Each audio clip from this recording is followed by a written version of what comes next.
Septembre 2014, une ordonnance a donné l'obligation de mettre en place un agenda concernant les travaux d'accessibilité. Dernier délai de cette loi, le 27 septembre 2015. Elle impose notamment une mise aux normes des locaux professionnels afin de mettre en place la praticabilité pour les personnes en situation de handicap.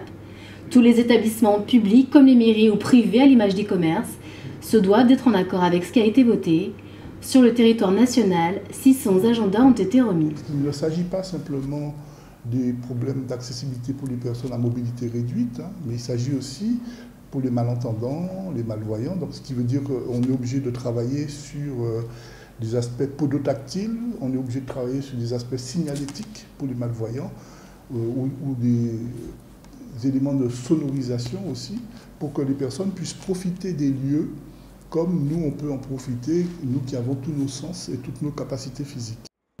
La situation en Guadeloupe reste compliquée pour les personnes handicapées. Manque certain d'accessibilité au niveau des transports en commun, des infrastructures. Les lieux publics, mais aussi les administrations, ne sont pas adaptés.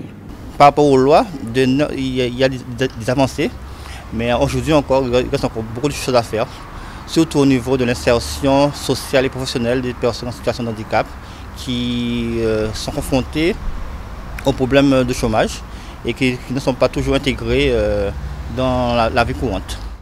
Selon Gilbert Congré, le président de la PAGE, l'association pour adultes et jeunes handicapés, une évolution assez importante a été constatée depuis les lois de 2002 et 2005. L'accessibilité universelle reste tout de même un enjeu de taille.